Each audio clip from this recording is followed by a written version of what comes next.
Christopher James Barús.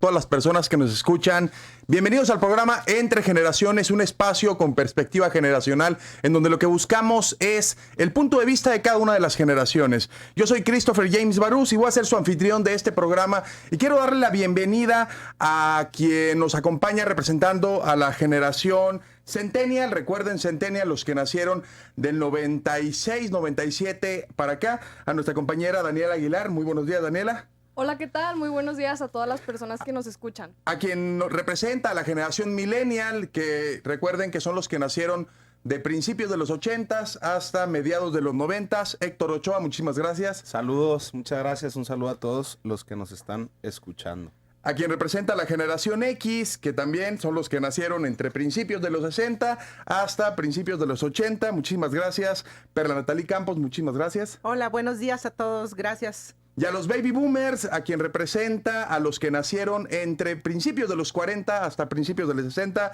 Edgar Peinado. Muy buenos días. Christopher, a todos, gracias por invitarme para estar aquí con ustedes. El día de hoy tenemos 4 temas muy importantes y lo dividiremos en 4 bloques. En el primer bloque estaremos hablando del coronavirus, segundo bloque del INSABI, tercer bloque la situación de la presa Boquilla y en el cuarto bloque estaremos hablando del sistema de transporte Bogui. Pero para entrar en contexto, damos inicio y pondremos el contexto de el coronavirus. Adelante. Los coronavirus son una amplia familia de virus que pueden provocar distintas enfermedades, desde el resfriado común hasta enfermedades graves, y se pueden contagiar de los animales a las personas.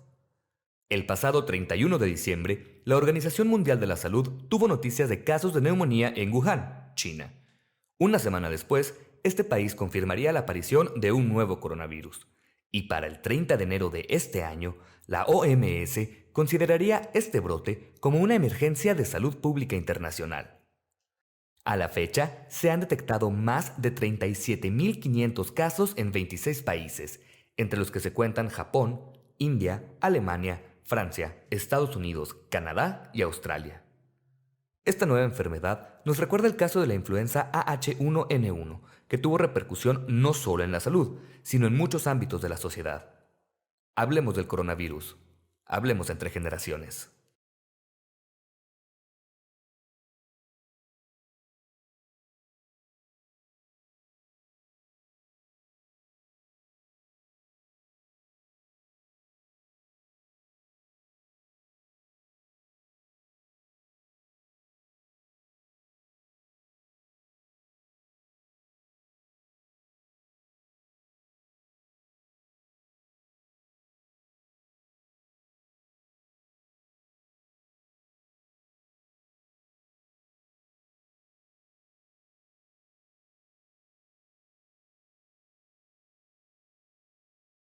Y potencialmente la muerte. Héctor, ¿sopa de murciélago? Bueno, pues es lo que se está especulando. Hasta ahorita no tenemos la información precisa. En el contexto de México creo que estamos preparados. Ya tuvimos un caso similar con lo que fue la influencia H1N1. Y bueno, pues un reto grande para China. El 99% de los casos está en ese país. Ya hay 26 países que tienen o que se han desatado esta cepa. Y bueno, pues mortal, totalmente mortal. Eso es lo que hay que tener en peligro, hay que tener ahí en emergencia. Y bueno, pues ahí estuvo circulando en redes sociales un video muy impactante de un hospital que en 3 semanas lo levantó China. China está preparado, ¿2 semanas? 2 hospitales. 2 hospitales y bueno, pues creo que se amenaza los Juegos Olímpicos en Tokio, en Japón próximamente. Claro. Entonces, pues por ahí bien está la especulación entre si fue un virus plantado o si fue un tema de naturaleza. Edgar, ¿estamos preparados? No estamos preparados, esta es una zoonosis. Una zoonosis es un virus que pasa de un animal a un humano y después se contagia de humano a humano. Hasta el momento tenemos una gran cantidad de casos, no es necesariamente mortal. Héctor se está guiando por memes que está leyendo, pero lo que sucede así son todos los centennials, es un problema que tenemos con los millennials, que tenemos con ellos, que por cierto, pues aquí los millennials medio pelonzones y el otro todo canoso, creo que prefiero ser baby boomer. Y aquí lo que quiero decirles es que este problema En lo particular en México, quiero decirles que no hemos hecho un cerco sanitario y creo que el sector salud no le está prestando la atención debida a lo que pudiera pasar en México. Aunque no es mortal para personas como yo, de mi edad y con alguna enfermedad crónico-degenerativa, sí es muy peligroso. Daniela, Mira, lo que yo veo es que el coronavirus ha enfermado a miles de personas y muchos de ellos incluso han perdido la vida. Pero también se están generando otro tipo de víctimas, y es que las personas asiáticas están siendo objeto de discriminación y nadie está hablando de eso. Es decir, yo creo que sí hay miedo hacia la enfermedad, pero también debería haber miedo acerca de la discriminación que nosotros mismos generamos. Como menciona, los memes. Los memes los hacemos nosotros mismos y es un reflejo de lo que nosotros somos y de lo que nosotros pensamos. ¿Qué es esto? Nuestro humor no tiene límites, no somos sensibles al dolor ajeno y obviamente somos muy racistas. ¿creen que el racismo está llegando con el tema de coronavirus? Invariablemente. Ahorita Rusia ya cerró 4.300 kilómetros de frontera con China. Una cosa es establecer un cerco sanitario y otra decir definitivamente frontera. estamos cerrados. Yo creo que eso es parte incluso de un racismo. Mencionaba Héctor ahorita que sí estamos preparados en México. Decía Edgar que cree que no y que parece ser que no. Héctor, ¿por qué crees que estamos preparados? Yo tomo en referencia el caso que tuvimos, si no recuerdo fue en el 2006 o 2008, el tema de la influenza, y creo que en ese sentido salimos avante en el tema de los cercos, en el tema de las contingencias sanitarias, y bueno, yo poniendo en contexto todo el operativo que se hizo y cómo reaccionamos ante ese proceso, la población, los sistemas de salud, en ese contexto y en ese sentido creo que sí estamos preparados para enfrentar por lo menos un caso ya que brinque aquí a México. Mira, la verdad es que estamos juntando dos virus diferentes. Del que habla Héctor es un adenovirus, Sí. este es un coronavirus, son diferentes De tipos. acuerdo.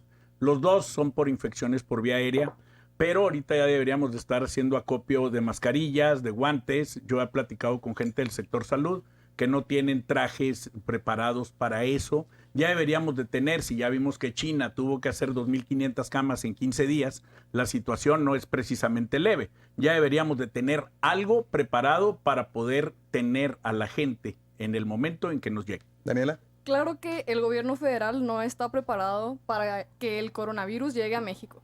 Es decir, no le importaron los 35,000 homicidios en el 2019, menos le van a importar los que pueda ocasionar el coronavirus.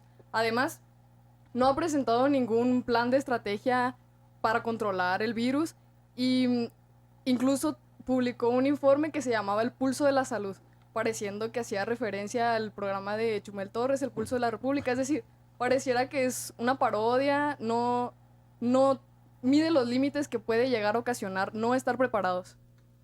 No, bueno, pues si vamos a desviarnos del tema, en el tema de salud o en el tema de digamos, corrupción, bueno, pues no, yo creo que en el caso específico de salud, el presidente dio un informe en una mañanera, en el que el secretario de salud, bueno, pues menciona que están viéndose las medidas necesarias. Efectivamente la infraestructura a lo mejor no es la más amplia que tengamos para en el caso que se denote este tema, pero creo que digo y vuelvo a lo mismo y vuelvo a mi punto. Ya tuvimos la experiencia en este caso en el virus H1N1, que como dice Edgar, sí no es el mismo, pero en cuestión de logística, en cuestión de medidas preventivas, creo que sí estamos preparados en ese sentido. Perla. Bueno, yo aquí tengo serias dudas. A lo mejor nos estamos enfocando mucho solamente en el área de salud, pero ¿qué sucede cuando llega un virus? ¿Está realmente México preparado? Cuando tuvimos el virus H1N1, la economía de México se cayó en 0.7%. Ahorita Sí. estamos ya en un escenario que está decreciendo el PIB. Y entonces, ¿qué va a pasar con la economía? Sí. Porque viene un virus de este tipo y no estamos hablando solamente en cuestión salud. Aquí en México los hospitales, es más, en la capital de Chihuahua, los hospitales públicos tienen 210 camas sensables. Es todo lo que hay entre el Hospital General y el Hospital Central. Así es. El sistema de salud público en camas sensables. No es nada, No. no es nada. Y además tenemos que contar que si se nos viene un virus de estos, tenemos que cerrar instalaciones, hay ausentismo laboral, no tenemos vacunas, no hay medicamentos. A nivel nacional estamos migrando de un sistema de seguridad social a otro, que es el tema del siguiente bloque, ¿verdad? Así No me es. quiero adelantar. pero finalmente México no está preparado. Yo no sé si el sector salud esté preparado o no. Lo que yo sí sé es que el sector salud no ha transparentado si está haciendo algo. En el caso de que llegue, por ejemplo, desde el momento en que empezó el contagio en el Aeropuerto Internacional de la Ciudad de México, donde llegaba gente, debía de haber una especie de cerco sanitario, aunque fuera aleatorio, para estarles checando la temperatura y que no llegaran enfermos. Y eso no se ha hecho. Apenas empezó a hacer un mes después. Así es. Bueno, de entrada, perdón, los vuelos internacionales a China están cerrados. Yo tuve la oportunidad de transitar en alguna oportunidad hace 2-3 días en el aeropuerto y existen medidas muy pequeñas, ¿no? Con el tema del cubrebocas, pero hasta ahí, en eso coincido contigo, Edgar, sí tendría ya que haber un tema de estar revisando la temperatura y todo ese sentido. Yo creo que esto es más que claro que demuestra la ineptitud de nuestro gobierno federal, porque los mexicanos que andaban en China, varios de ellos ya regresaron y digo, vienen de un lugar donde el virus está a flote, pues por lo menos chécales la temperatura, ¿no? Y ni siquiera esos mínimos controles se tienen en cuenta. También creo que los mexicanos que están allá no son para menos. Es decir, la flota aérea mexicana debe ser utilizada para, pues, estar al pendiente de nuestros mexicanos, como si los podemos utilizar para los amigos de nuestro presidente y no para nuestros mexicanos en otros para vender países. cachitos. Así es. Totalmente de acuerdo. Yo creo que el tema del coronavirus es un tema que debe tomarse con verdadera seriedad y tomar las medidas necesarias. Estamos viendo como un país que tiene 1.350 millones de habitantes, es decir, uno por 10 en comparación con México, y tiene la capacidad de hacerlo. Yo creo que el gobierno mexicano tiene mucho que hacer, mucho que trabajar, y sobre todo lo que decía Perla hace un momento con el impacto económico. ¿Qué crees en el impacto económico que pueda tener en este aspecto, Edgar? No, yo creo que sería catastrófico en el caso de nuestro país. El hecho de que de repente, como en Wuhan, que nadie salga a las calles, que no haya reuniones masivas, que no puedas hacer nada de ese tipo, las calles desiertas, las ventas caídas, las cortinas cerradas aquí en Chihuahua, por ejemplo, porque pues, ya saben que yo no he salido nomás que lo más lejos es Aldama. Entonces, creo que eso podría impactar tremendamente en la economía de México. En una sola palabra, antes de ir al siguiente corte comercial, coronavirus, Perla. Prevención. Mayor capacitación. Muerte. Seriedad. Seguimos en Entre Generaciones, así de rápido, así son los temas, así la gente quiere ser comunicada, rápido, sencillo y concreto. Entre Generaciones, regresamos.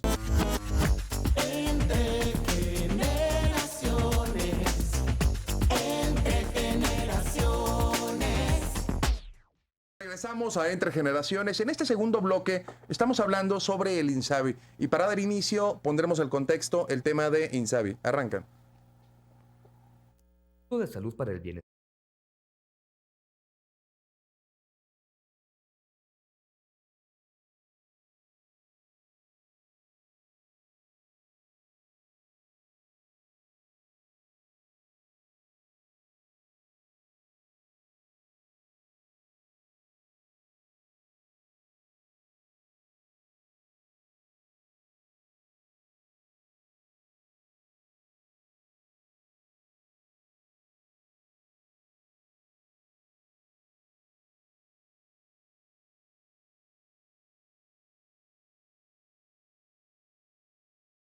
INSABI en México.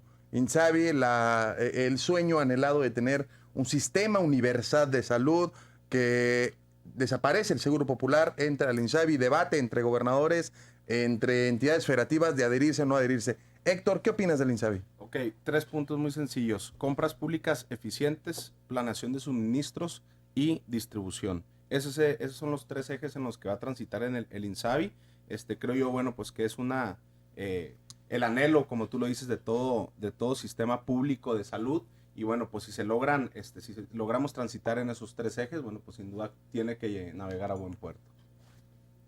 Híjole, yo creo que la utopía de la cobertura universal en salud no se va a dar. De acuerdo. Finalmente, o sea, por más que digas compro medicamentos, yo creo que los sistemas de salud están diseñados para que no exista una cobertura universal. No importa lo que tengas, ya sea seguro de gastos médicos mayores, seguro social, ISSSTE, seguro popular, definitivamente no hay, porque hay padecimientos que no están cubiertos, va a haber medicamentos que están fuera de los cuadros básicos y finalmente la cobertura universal no se va a dar. Y más aún para las personas que se encuentran en los últimos deciles de ingreso, ya hablando del 7, 8, 9, 10, no van a poder acceder a este tipo de servicios.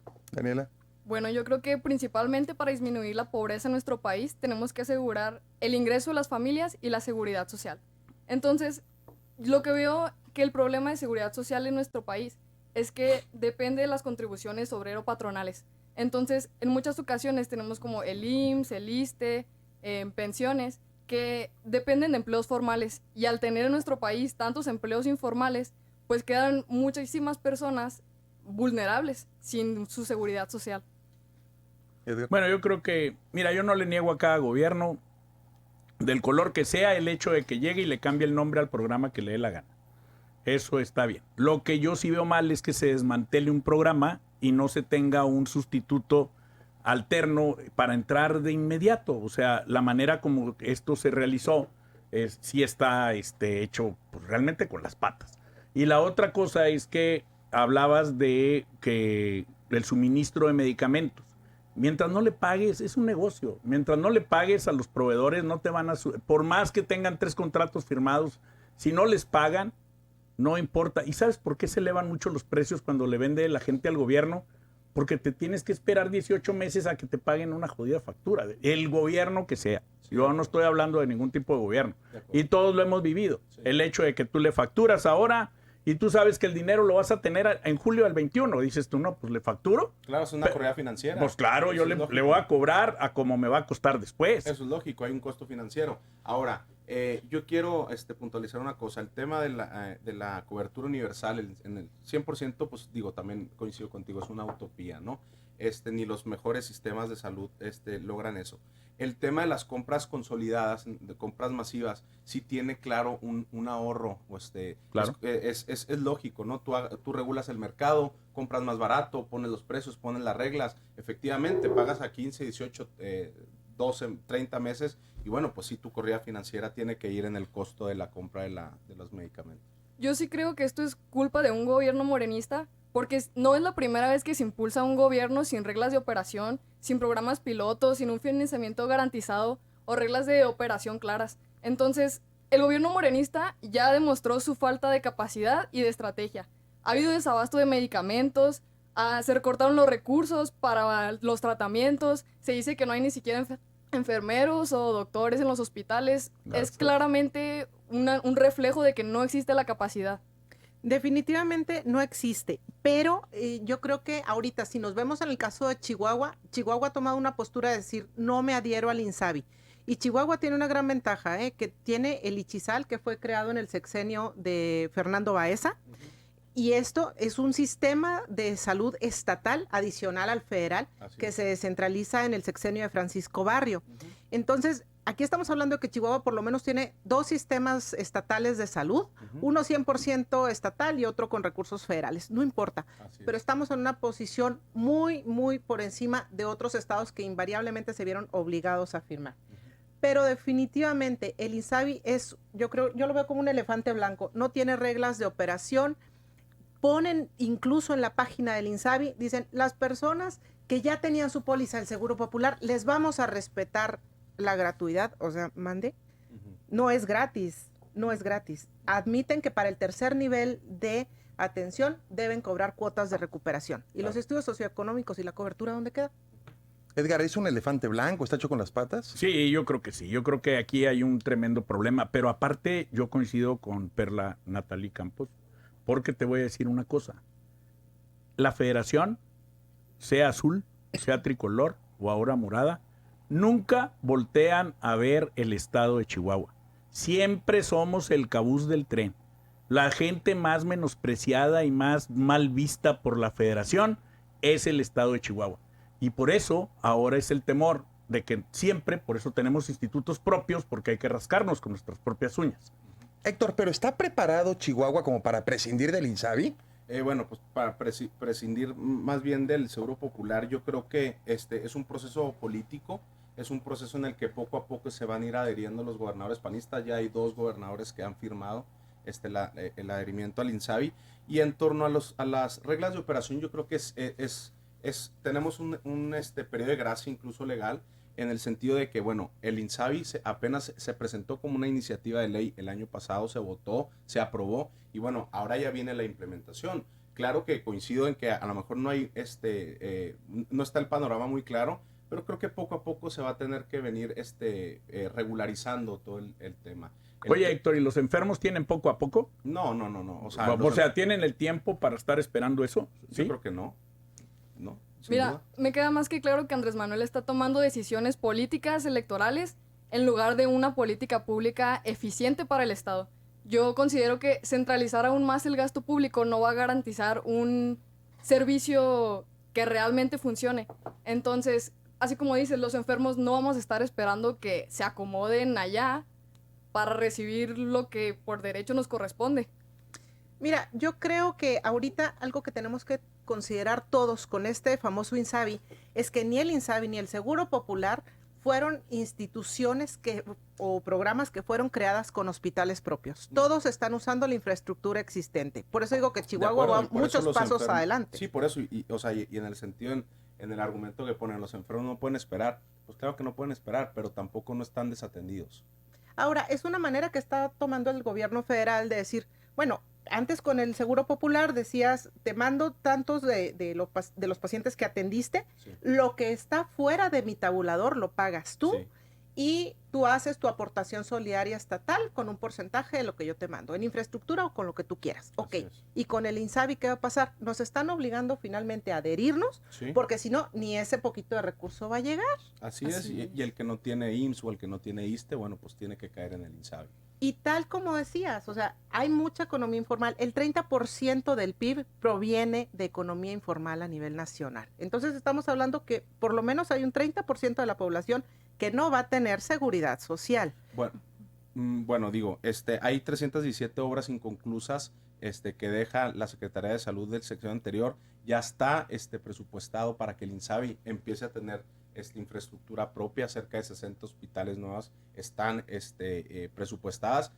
Hay que ver, digo, para que no se convierta en un elefante blanco, bueno, pues hay que empezar a ver acciones de pérdida. Porque ya hay elefantes blancos. Ya hay elefantes. Es decir, estamos hablando de que hay 23 hospitales que no se culminaron Así y es. que, como en el ejemplo que está en Ciudad Juárez, que sigue sin atenderse. Así es. Pero es la solución el INSABI para poder adquirir o para poder echarse ese carga al hombro de Ese poder trompo a la uña. agarrarlo, ese trompo a la uña, el INSABI. Pues oye, de perdida hay que tener infraestructura educativa. Yo no puedo correr en Fórmula 1 si no tengo carro. Aunque me inscriba y aunque diga que soy el más fregón de los pilotos, si no tengo vehículo, no voy a llegar a ningún lado, ni a los pits. Entonces no sirve de nada tener hospitales. ¿Qué quiere decir? Tenemos que primero tener enfermeras, tener doctores que tener hospitales. No, lo que debemos de tener es también un sistema por el cual transitar de un sistema que no era perfecto, pero que era muy reconocido, Sí.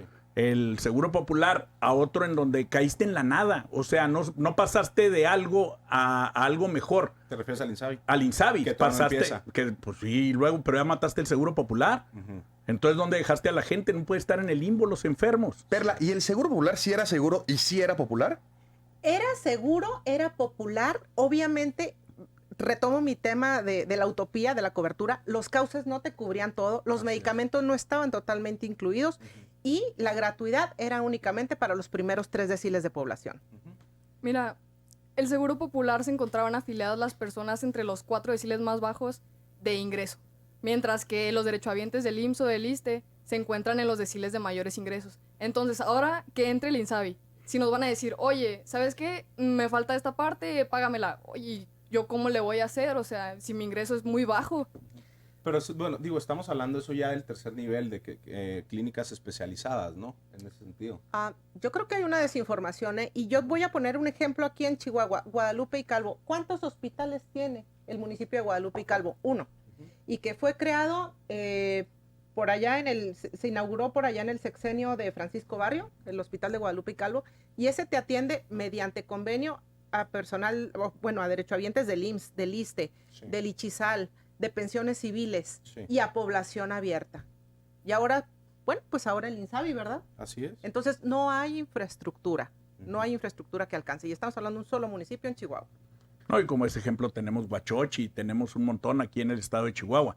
La verdad es que Chihuahua, para hacer infraestructura hospitalaria, necesita apoyo de la federación o separarse de la misma para empezar a trabajar. Como Exacto. estado. ¿Necesitaríamos Como país, separarnos como Estado para poderlo hacer, Héctor? No, yo creo que no. Yo creo que sí necesitamos el apoyo de la federación. Creo que es un Y si no lo proyecto- tenemos, pues nos vamos, ¿no? No, es un proyecto noble, es un proyecto que poco a poco va a ir encajando. Es un proyecto, Tenemos bandera, tenemos es- himnos. estoy de acuerdo, digo, hace falta comunicar. Uno de los problemas que ha tenido este gobierno, bueno, pues es precisamente eso, la desinformación, las falsas noticias. Estamos inmersos en una laguna de desinformación. Entonces creo que poco a poco es un tema de información. Reto del gobierno, la comunicación, y tenemos el presidente de la República que todas las mañanas comunica. Mira, la verdad yo creo que nuestro presidente está tomando decisiones de un solo hombre y no está escuchando las necesidades de su población. Tenemos que ser tomados en cuenta y tomar en cuenta las necesidades y así poder encontrar una solución. Se trata de salud, no se trata de política. Una sola palabra para ir a corte, se pone muy bueno el debate. Insabi, Perla. Fracaso. Fracaso. Reto. Coherencia. Regresamos para hablar el tema de la presa Boquilla. Seguimos aquí entre generaciones. Continuamos. Entre generaciones.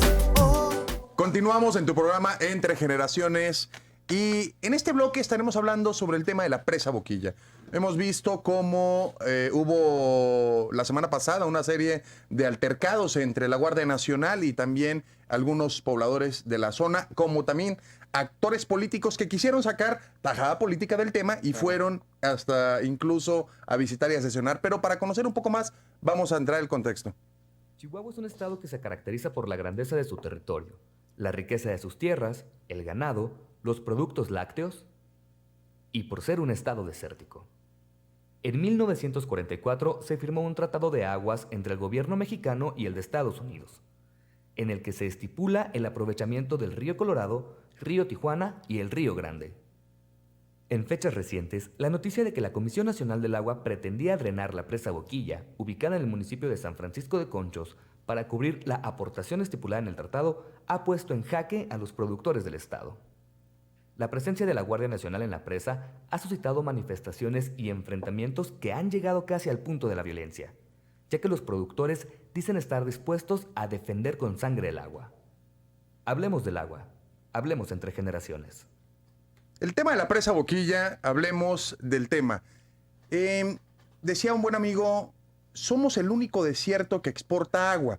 Y eso lo he venido escuchando de él y de varias gente de hace muchos años. Edgar, ¿qué pasa con el tema de la presa Boquilla? Claro que es cierto. Mira, en 1944 el estado de Chihuahua tenía 600,000 habitantes.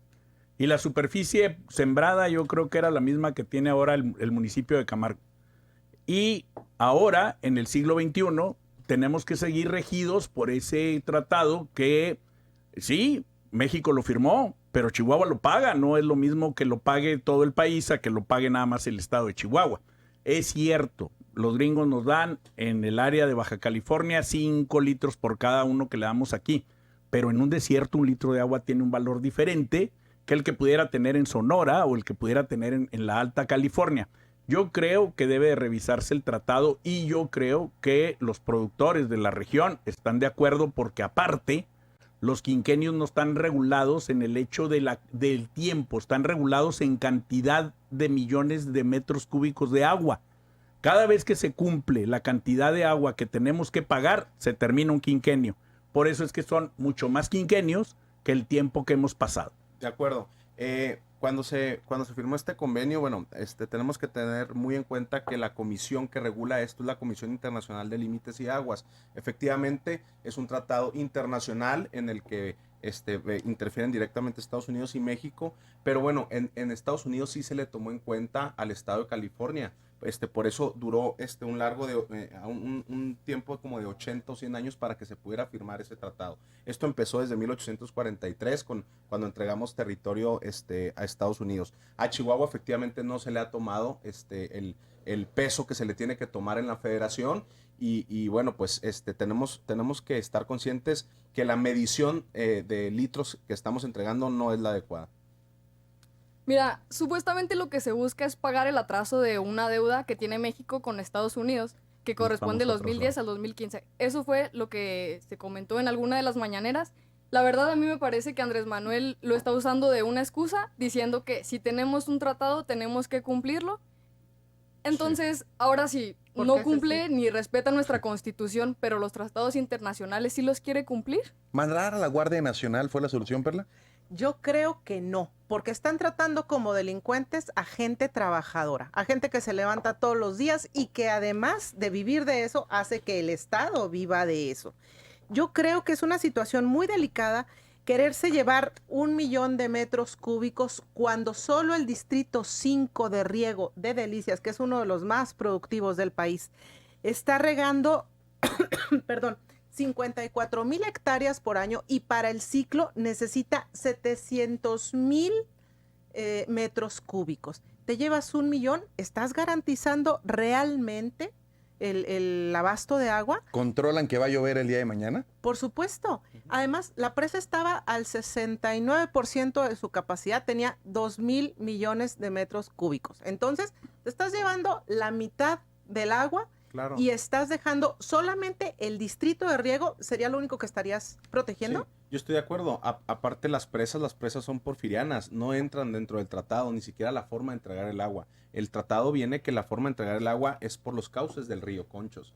Entonces, desafortunada la forma en la que se manejó el tema de la Guardia Nacional, desafortunada las declaraciones que ha hecho la directora nacional de Conagua. Blanca Y aparte Jiménez. Conagua ni siquiera tiene vela en el entierro en el sentido de la entrega del agua al tratado. Y puntualizando, bueno, pues los tratados internacionales, claro que se tienen que cumplir, la diplomacia, claro que se tiene que llevar a cabo, y si nosotros no pagáramos este tratado, pues los problemas serían mayores, obviamente. Yo tengo otros datos que el señor presidente. Los quinquenios no son iguales así como lo manejó él del 2010 al 2015. Los quinquenios son en millones de litros de agua. En metros cúbicos, perdón. La otra Hay que ser cuestión precisos, es que sí. también el punto es que si no se paga con agua, se tiene que pagar con billetes. Y entonces sí que lo pague el Estado mexicano. Eso se puede hacer. Claro. Y nosotros quedarnos con nuestra agua, porque al final de cuentas bastante te batallamos para tenerla guardada. O ahora nosotros entreguemos agua, pero que nos devuelvan recurso en materia de infraestructura hidráulica. También eso puede ser. Mira, regresando a tu pregunta de la Guardia Nacional, a mí la verdad me parece lamentable que el gobierno federal morenista tenga que utilizar la fuerza pública para que de manera dictatorial y autoritaria quiera venir a amedrentar a los usuarios y a los productores de Chihuahua. ¿Por qué se quieren llevar nuestra agua? Pero yo creo que algo que está muy delicado ya, y tengo bastantes amigos que están aquí en el Distrito 5 y en la toma de carreteras, y sí comentaron, viene la Guardia Nacional, pues vamos por nuestras armas. Entonces, ¿de qué se trata? ¿Vamos a tener un conflicto armado en Chihuahua? Bueno, ya desafortunado el tema de la Guardia Nacional, ya hay un acuerdo, ya hubo ya se pusieron de acuerdo, ya va una reunión a Ciudad de México, va una comitiva en la que sin duda yo creo que se va a tener que arreglar por las buenas. No creo que tengamos que llegar al extremo de que la Guardia Nacional interfiera y bueno, pues ahora sí que a la mala abra las cortinas y se entregue el agua. Aparte no se puede. Es una bomba de tiempo esto, Edgar. Claro, es una bomba de tiempo porque el ciclo agrícola está a punto de iniciar.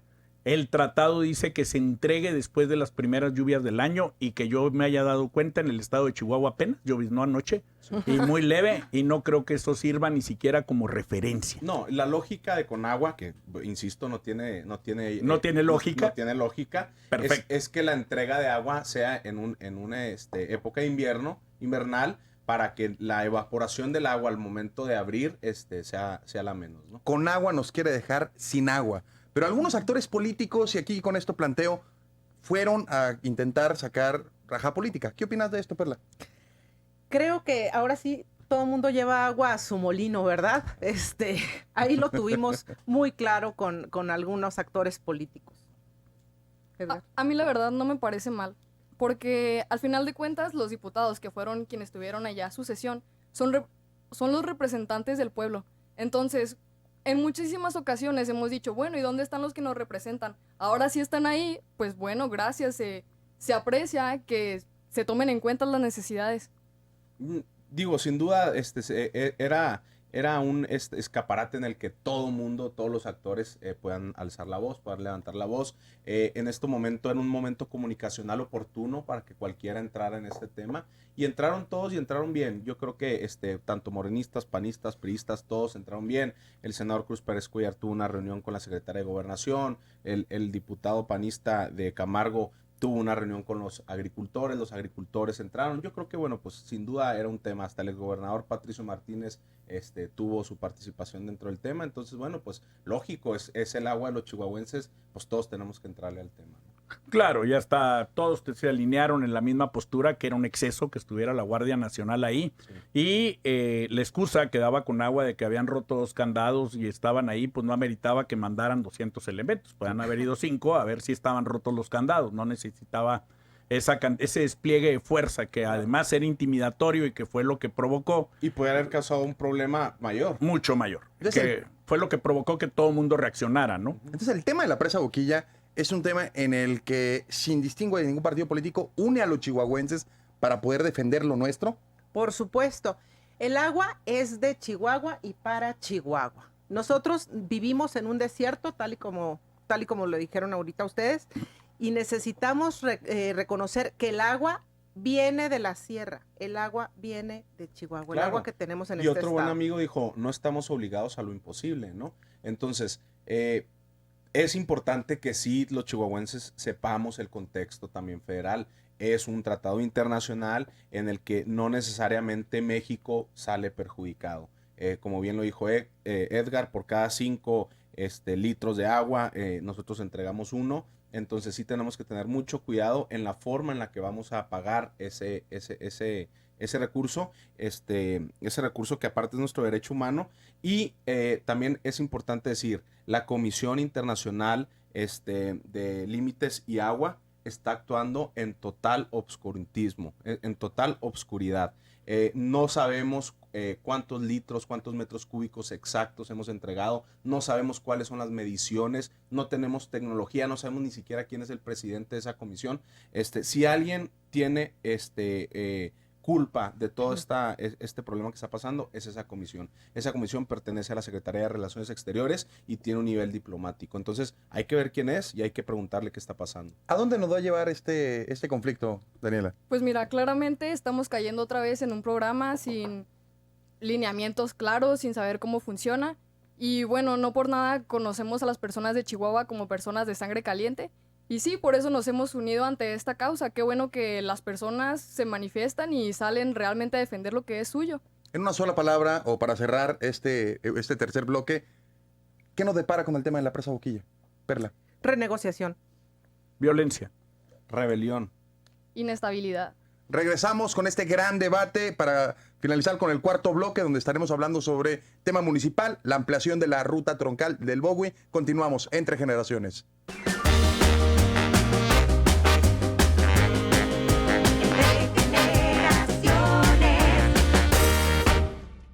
Regresamos al tema del cuarto bloque, ampliación de la ruta troncal Bogui, este sistema de transporte anterior llamado Vivebus, este sistema de transporte BTR que tenemos aquí en el estado. Y para entrar en contexto, escuchemos a continuación. El transporte público en la ciudad de Chihuahua mueve a miles de personas diariamente. La ruta Bogui recorre la ciudad de norte a sur casi en su totalidad, llevando a los chihuahuenses a sus trabajos, escuela o simplemente a dar la vuelta con sus amigos. El pasado mes de noviembre se incorporaron 25 unidades de transporte ecológico a esta ruta troncal de transporte, cuyo nombre significa camino en rarámuri. Estas unidades utilizan gas natural comprimido, lo que supone un menor impacto ecológico. Siendo Chihuahua una ciudad de largas distancias y gran densidad vehicular, esto podría significar un gran avance en materia ecológica. El pasado 5 de febrero, el gobernador del estado de Chihuahua anunció un acuerdo con Banobras para la modernización y ampliación de esta ruta troncal. Hablemos del transporte urbano. Hablemos entre generaciones. El acuerdo entre el gobierno del estado y Banobras, que lo que busca es ayudar con esta ampliación a disminuir el uso del carro. ¿Qué opinan de esta ampliación del Bogui? Yo creo que estoy de acuerdo con los proyectos de modernidad.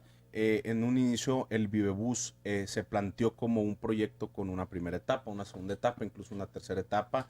Existen la planeación urbana, ya tenemos diseñadas las avenidas, las troncales. Entonces, yo creo que sin duda tiene que ser un proyecto que salga adelante. El primer proyecto, la primera etapa ya nos costó mucho en el contexto político. La oposición se metió, la oposición se presionó y vemos que ha dado resultados. Al menos, sinceramente, yo creo que ha dado resultados. ¿Ha dado resultados del Bowie, Perla?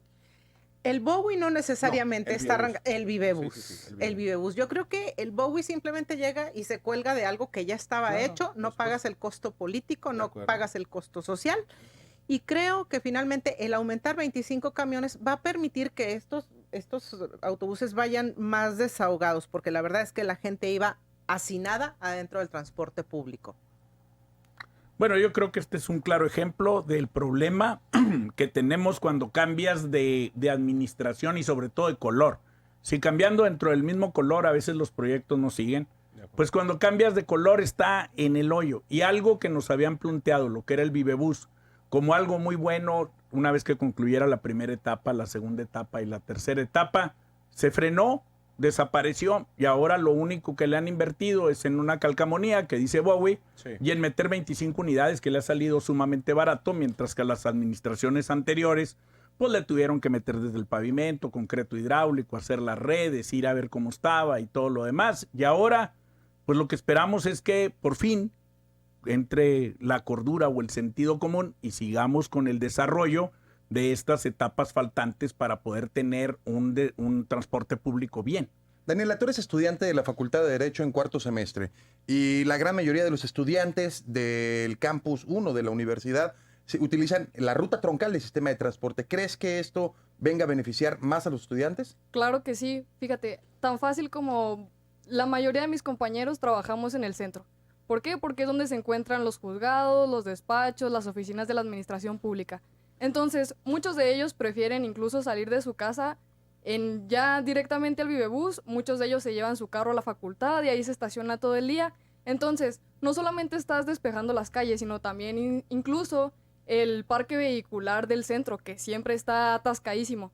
Entonces, yo creo que este proyecto es muy bueno, es de modernización y actualmente en la administración pública lo que más nos beneficia es estar en constante actualización. Entonces, ¿nos va a beneficiar? Claro que sí. Vamos a tener mejores rutas, mejores estaciones y por supuesto que yo considero que es mucho mejor servicio. Héctor, ¿el tiempo le dio la razón al Vivebus ahora con un cambio Bowie? ¿Fue un cambio cosmético nada más? ¿O sí fue un cambio? Yo creo que sin duda el tiempo le dio la razón. Y algo que no estamos tomando en cuenta aquí y lo que más costó fue la negociación con los concesionarios de los camiones. Recordemos que esas negociaciones casi hasta pleitos subieron, golpes subieron, demandas subieron y bueno, ya ahorita por lo que yo veo y por lo que puedo presumir es que están conformes con la negociación, va en buen puerto y creo que con esta nueva etapa o esta nueva ruta pues va a ser la cereza del pastel. Perla. Pues yo considero que aumentar 25 camiones es un mundo. Qué bueno. Creo que la administración actual recibió ahora sí que el remedio y el trapito, como decían las mamás, ¿no? Recibieron el sistema funcionando, recibieron las estaciones, recibieron las rutas troncales, recibieron los planos y el proyecto a largo plazo. Se tardaron mucho para empezar. Qué bueno que ya empezaron. Hace 4 años, en el 2016, se utilizó como un ariete político por parte de una campaña electoral. ¿El tiempo le está dando la razón o no al sistema de transporte, Edgar? Claro que el tiempo ha dado la razón de que lo que necesitamos es un sistema de transporte como ese que se había planteado y diseñado. Es un cambio cosmético, te voy a decir, porque no han hecho ni un kilómetro más de concreto hidráulico, no han ampliado las rutas y lo único que han hecho es más robusta la troncal 1 cuando falta la troncal 2, la troncal 3 y todo lo demás. Por eso es un cambio cosmético, pero también es el año 20, es el año político, el siguiente año es año electoral. Entonces vamos a ver muchas cosas que aunque sean mínimas, se traten de ver muy grandes, como es el hecho de los 25 camiones, que nada más vienen a tratar de amortizar el rezago que tiene el sistema de transporte público y colectivo aquí en la ciudad de Chihuahua. Que no se atendió en 4 años, ¿eh? No. Yo creo que uno de los principales problemas no solo era la ruta troncal, que yo recuerdo que cuando, en las calles la gente te decía, pues la ruta troncal jala muy bien y está bien, se retrasa algunos minutos. El gran problema son las alimentadoras. Exacto. ¿Qué crees tú, Héctor, que esté pasando, si solo es un cambio hacia la ruta troncal o qué estará pasando con las alimentadoras? Yo creo que ya hubo un arreglo. Yo recuerdo, y eso es una percepción muy personal, que al principio cuando estábamos en la negociación entre que si las concesionarias entraban, en que si iba a ser una sola empresa, bueno, pues las mismas concesionarias o los mismos ruteros, como se les dice, empezaron a colapsar esas rutas alimentadoras. Yo después de que vi que hubo un arreglo, ya no vi ningún problema en las rutas alimentadoras. Me puedo estar equivocando, sinceramente en ocasiones he utilizado nomás la ruta troncal, no he utilizado las rutas alimentadoras, pero yo ya no veo ningún problema ahí. Daniela.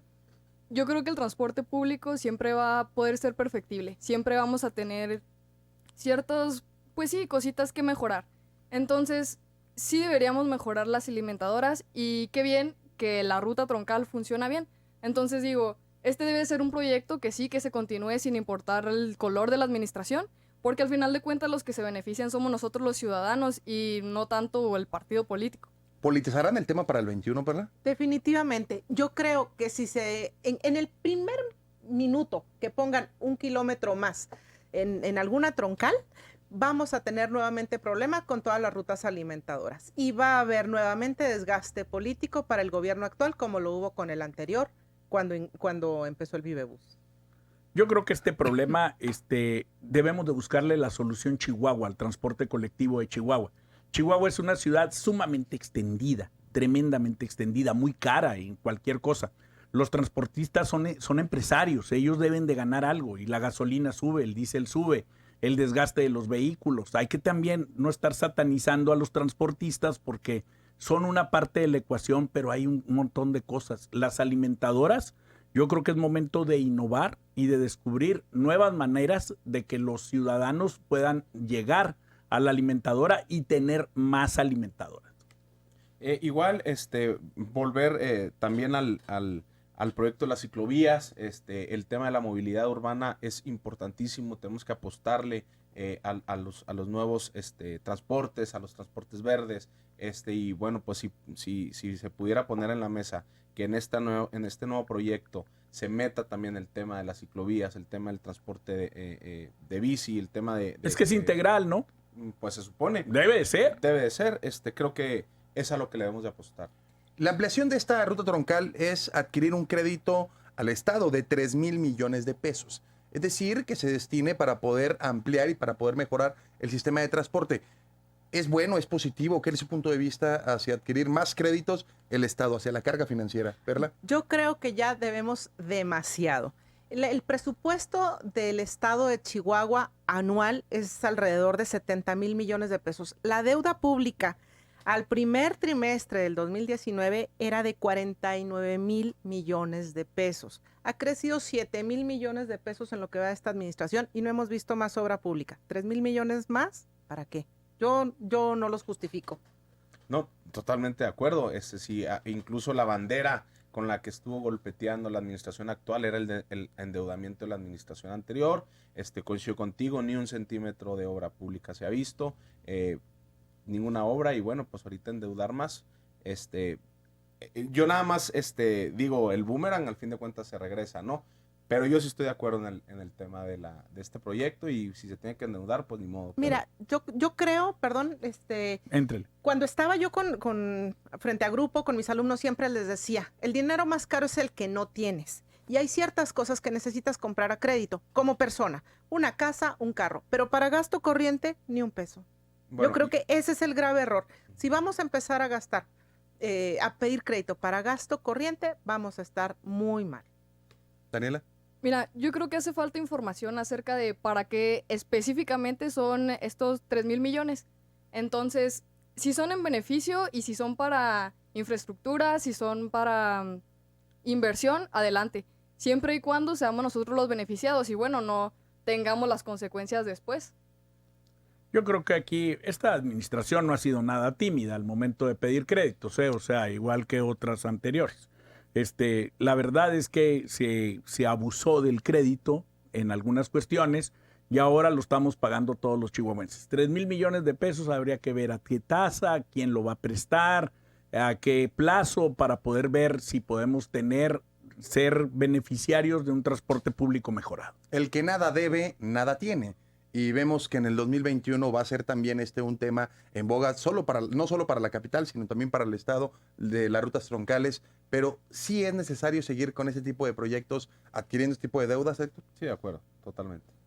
Sí, claro, es parte de la actualización y la constante modernización. Yo creo que necesitamos medir cuánto es lo que realmente necesitas antes de pedir un crédito. No puedes pedirlo para ver qué se te ofrece o qué ocurre. No, definitivamente una línea de crédito abierta por 3,000 millones de pesos es demasiado. Sí, sí es mucho. Una línea de crédito por 3,000 millones y no tenemos la transparencia de a dónde va, quién lo va a hacer, en cuánto tiempo, a qué tasa. Entonces, pues es como darle una tarjeta de crédito a alguien que la verdad no sabe usarla. Pues es más el presupuesto del Chihuahua, de la capital de Chihuahua. Un cheque en blanco. De acuerdo. Vemos cómo la ciudad de Chihuahua cada vez hay más tráfico, no solo en la zona de la Cantera, sino también en la zona de la Tomás Valles, que está siguiendo construyéndose por allá, y también toda la zona del norte de la ciudad, que el día de mañana estaremos hablando de la Gaza Universitaria, o bueno, la ampliación de la Gaza Universitaria, que la gente que nos escucha y nos ha escrito en redes sociales es que es un gran tema. Pero vemos cómo seguimos invirtiendo en las mismas zonas, o cómo se sigue invirtiendo el recurso público en las mismas zonas y no en las zonas que menos tienen y con una mejora del servicio del transporte público. Sí, de acuerdo. Y bueno, también aquí coincido con Edgar. Chihuahua es un municipio muy extendido.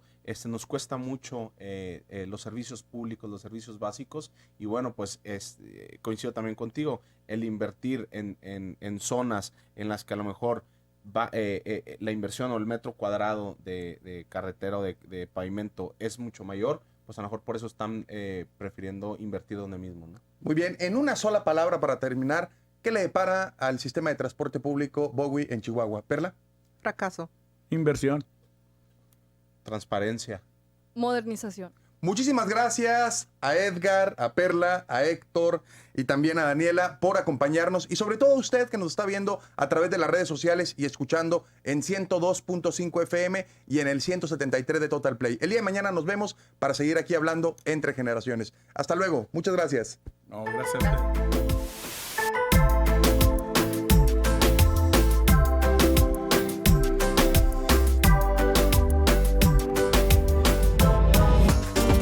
Escúchanos de lunes a miércoles de 9 a 10 de la mañana. Entre generaciones, con Christopher James Barús.